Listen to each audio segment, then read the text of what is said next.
Welcome to Storytime. Enjoy with me. My Little Ghost. Very young children like to feel safe. They like the same things to happen every day. They like the same people around them. They like what they know and are often afraid of what they don't know. Avusi is worried. Why does his mama work in a house full of ghosts? White ghosts. I live in a small village on the coast in Papua New Guinea. My name is Avusi. My mama, she works in town, looking after somebody's children. Every morning I wake up to the sound of my mama getting ready for work, and I am filled with a feeling of sadness. "Mama, can I come with you?" "No, my brave little man, you cannot come." "But I don't want to stay here by myself," I cry. "Your boo-boo will be here to look after you, and you have all the other children in the village to play with." I watch unhappily as my mother goes down the wooden steps of our hut and disappears into the morning fog.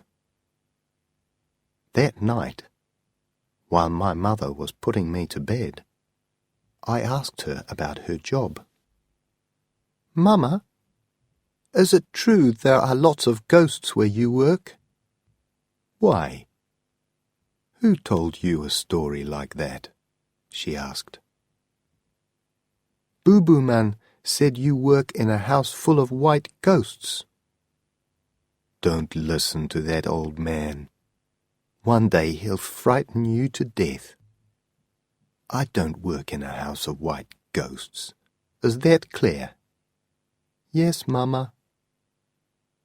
"So, I guess that means you're not coming with me to work tomorrow, because you think I work in a house full of ghosts." "No, I want to come. I want to come, please," I said. Okay, you can come," she laughed. Next day, I got up at the same time as the sun. Mama, wake up," I called, running into my mother's room. "You're going to be late for work." "If you're not ready soon, I'll have to leave you," said my mama. I turned round to find her all dressed and ready. I ran out of the room, realizing that I had woken up late. We climbed into a PMV and drove away into town. This was only the second time I had been in a PMV. We got off in front of a big white house. Inside the gate, there was green grass and beautiful flowers of so many colors. It was like walking through a rainbow. I asked my mother the question that had been in my head all the way there. "You said that there are no ghosts?" "No ghosts," she said, "sure as the day you were born." As the door opened, my mouth fell open too. In front of me was the biggest room I had ever seen. It was a palace. "Maria! Maria!" It was the voices of children. Running towards us were two little white ghosts. I held on to my mother's dress, shaking with fright. But my mother picked up the little white ghosts and held them in her arms. Then around the corner came a larger white ghost, the same size as my mother, but with long golden hair and carrying a little white baby ghost. "Good morning, Maria. the big ghost said, "and you must be Avusi." She put out her hand to touch me, but I moved away. "Don't be afraid, honey. It's okay," said my mother. "They're not ghosts." "Ghosts!" laughed the big ghost.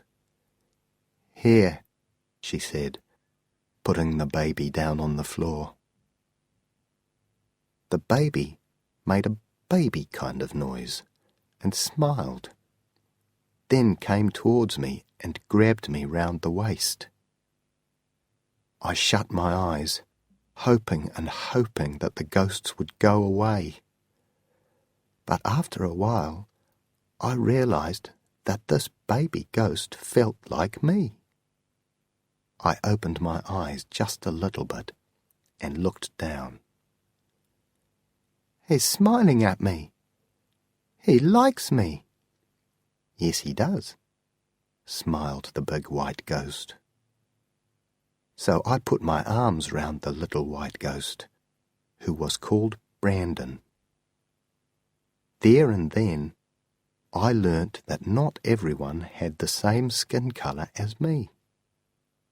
I knew I had made a friend, and it didn't matter what crazy story my grandfather had told me. This ghost was my friend. He was my little ghost.